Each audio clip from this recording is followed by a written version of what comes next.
Bonjour à tous. Nous sommes tous là pour naturellement adorer notre Dieu et recevoir de sa part des choses que nous avons besoin pour continuer notre vie spirituelle, notre chemin vers le ciel naturellement, vers la vie éternelle. Mais quand je dis bonjour à tous, j'inclus tous naturellement dans la famille de Dieu à Neuilly. Mais quand même, je voudrais souhaiter une bienvenue spéciale pour s'il y en a qui sont avec nous aujourd'hui pour la première fois. Est-ce qu'il y a quelqu'un qui n'est jamais venu à Neuilly et est là aujourd'hui? Ben, ça c'est bien, merci. C'est très bien de vous avoir. Il y a quelqu'un d'autre? Non? Ben, bienvenue, bienvenue. Et j'espère que vous allez faire de cette église votre église et vous allez venir d'autres fois. Est-ce que j'écoute quelque chose là? Bon, et la deuxième chose que je voudrais faire, c'est souhaiter la bienvenue à ceux qui sont devenus officiellement membres d'église le sabbat passé, le sabbat dernier. Nous avons naturellement Nadiège, elle est là?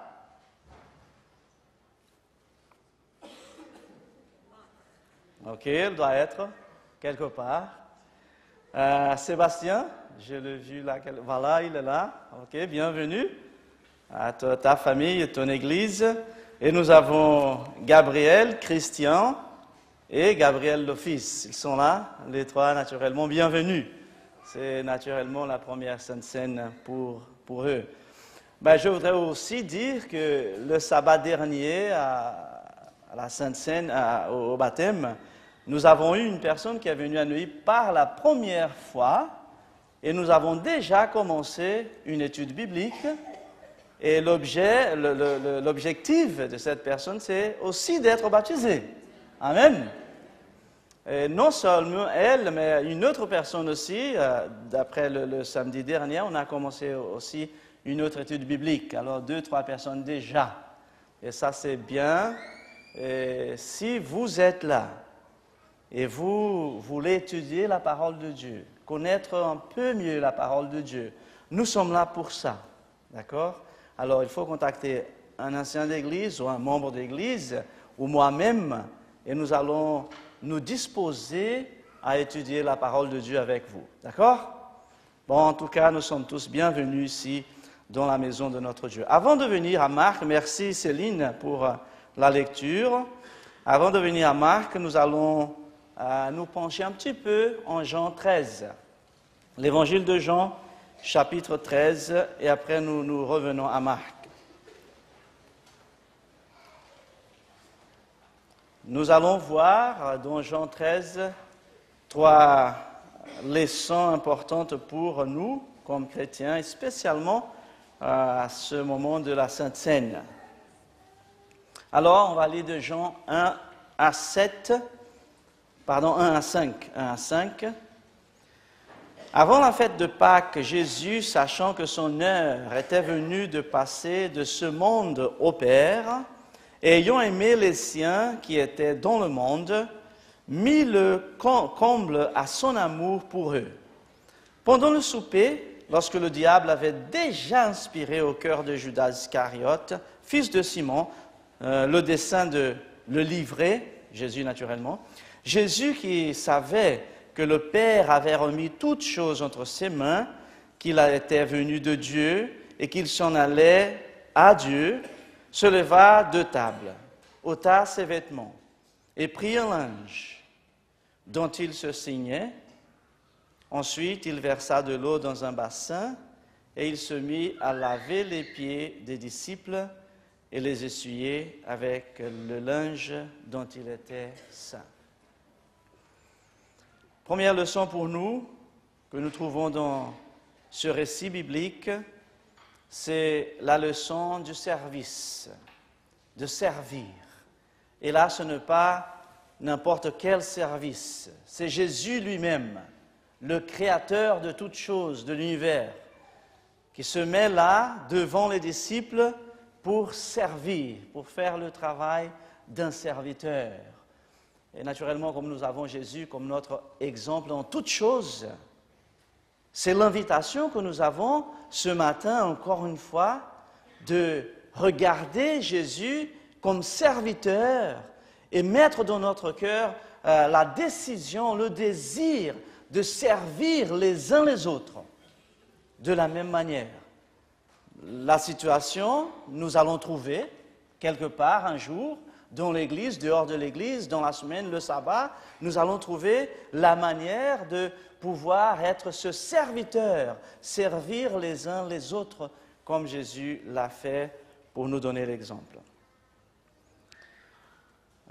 Et il parle naturellement, quand il parle de service, il parle dans les versets 14 à 16 à 17, il dit « Bon, vous m'appelez Seigneur, le Maître, et naturellement je le suis, mais là je suis là pour vous servir. » Pour vous servir. Si vous me permettez, prendre un petit 2-3 mots de la servante du Seigneur.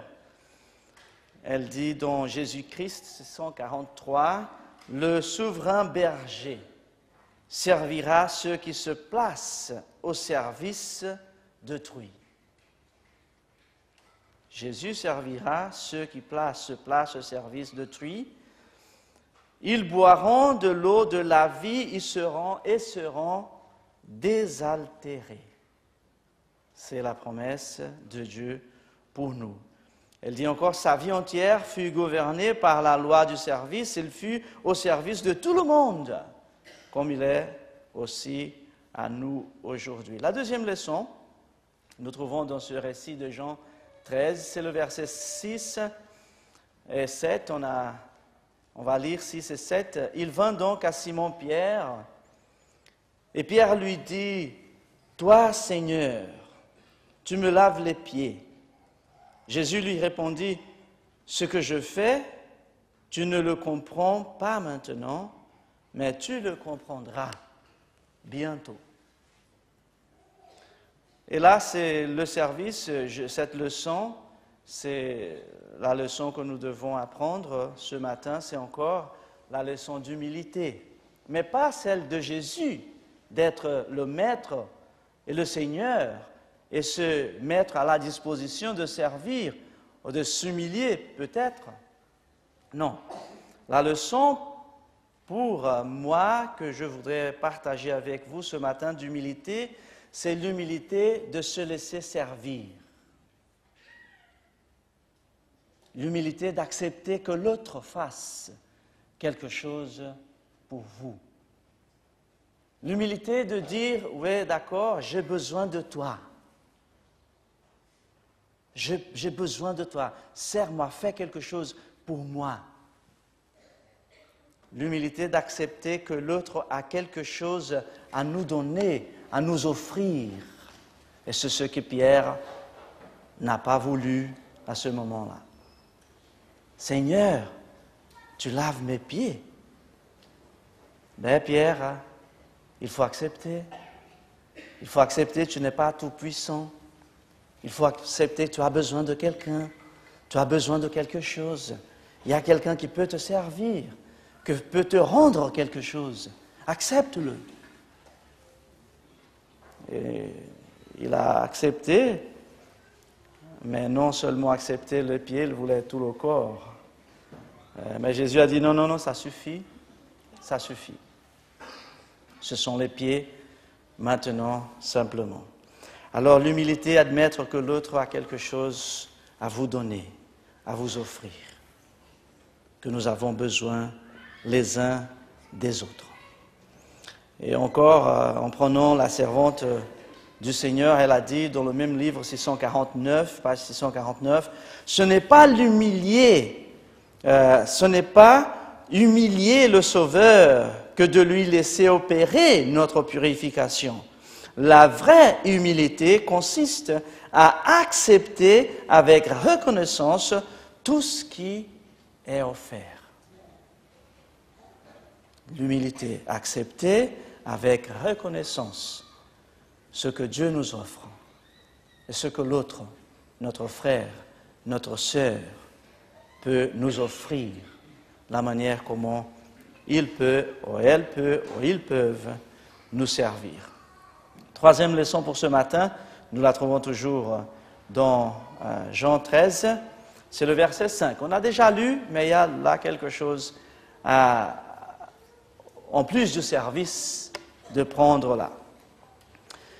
Verset 5, ensuite, il versa de l'eau dans un bassin et il se mit à laver les pieds des disciples. Ils étaient 12, inclus Judas, inclus les pieds des disciples. Nous n'étions pas là, naturellement, j'aimerais bien y être pour voir comment ça s'est passé, comment s'est déroulée cette action de Jésus, Pierre qui dit cela, Judas qui est là, Jean, le disciple, le bien-aimé. Mais nous avons quelque chose quand même, l'inspiration à montrer à Ellen White comment s'est déroulé ça. Elle dit ces mots, dans Jésus-Christ 649 encore, « Judas, ayant essayé d'occuper la première place en s'en mettant à table, se trouva donc être servi le premier. »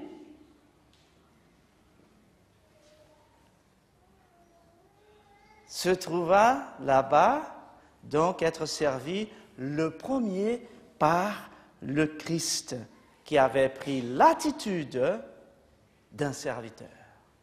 Le premier. Quelle est la leçon pour nous? Audace, intrépidité, courage de s'adresser à votre pire ennemi et servir lui le premier.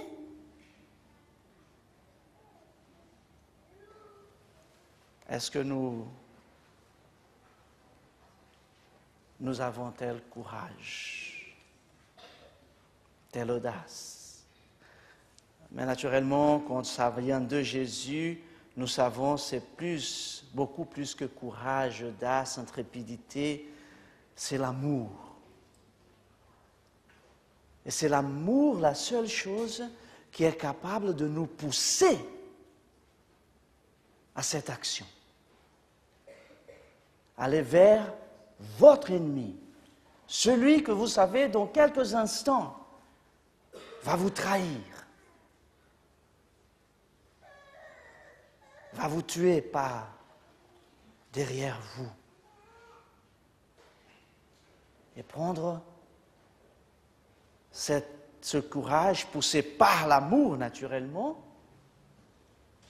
et servir celui d'abord, le premier.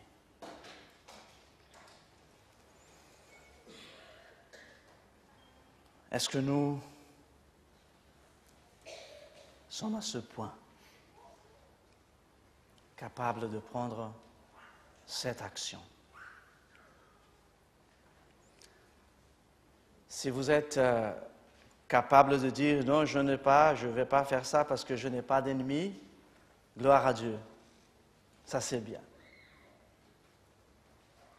Mais si jamais il existe la possibilité, il faut prendre cette attitude de Jésus poussée par l'amour et faire comme il l'a fait. Alors Ellen White dit encore, les disciples furent profondément émus en voyant le Christ agir ainsi. Et nous? Et vous? Est-ce que nous sommes profondément aussi émus en voyant le Christ agir ainsi? J'espère, oui, et que ça nous pousse à faire de même. Alors nous allons à Marc 14 maintenant. Marc 14, versets 25 au 22-25. Marc 14, 22 et 25. Pendant qu'il mangeait, Jésus prit du pain Et après avoir rendu grâce, il le rompit et le leur donna en disant, prenez ceci à mon corps, prenez ceci à mon corps. Il prit ensuite une coupe et après avoir rendu grâce, il la leur donna et ils en burent tous. Et il leur dit, ceci est mon sang, le sang de l'alliance qui est répandu pour plusieurs. Je vous le dis en vérité, je ne boirai plus jamais du fruit de la vigne jusqu'au jour où je le boirai nouveau dans le royaume de Dieu. Alors nous sommes invités ce matin à revoir, à refaire ce que Jésus a fait avec les disciples,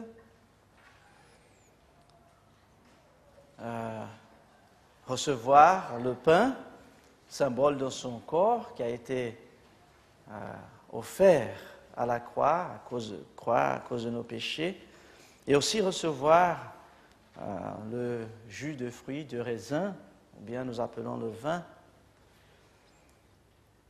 aussi symbole de son sang qui a été versé pour nous à la croix, à cause de nous à la croix, pour nous à la croix aussi, à cause de nos péchés. Et nous avons tous envie, naturellement, mais le récit de Jean, le chapitre 13, nous donne quand même une indication pour dire ceux qui doivent participer. Ce sont ceux qui acceptent être nettoyés par Jésus. Ce sont ceux qui acceptent le pardon offert par Jésus, ceux qui acceptent servir comme Jésus a servi, et aussi ceux qui acceptent être humbles en acceptant le service de l'autre. Alors si nous sommes dans cette démarche de ces quatre choses, le pardon, le service, l'humilité et l'amour à l'ennemi, nous sommes invités à participer du symbole du corps et du sang de notre Seigneur Jésus-Christ. Et aussi, dans l'Église adventiste, ça se fait par le baptême. Ceux qui sont baptisés, ça veut dire ceux qui ont accepté d'être humbles, de servir, d'aimer l'ennemi et d'être servis aussi, les membres baptisés de l'Église adventiste du 7e jour. Il y a aussi la question des enfants, la responsabilité des parents. De réfléchir vraiment, est-ce que mon enfant est capable de comprendre ce qu'on fait? Parce que la Bible est claire, nous ne devons pas prendre la Sainte Seine d'une manière légère, irresponsable. Il faut garder dans notre cœur ces 4 points pour qu'on puisse naturellement dire, Seigneur, je veux recevoir la symbole de ton corps, de ton sang. Que Dieu nous aide pour qu'en réfléchissant sur la sérieuxité de ça, nous puissions venir devant le Seigneur avec joie. La mort de Jésus était triste, c'était la souffrance, c'était immoral.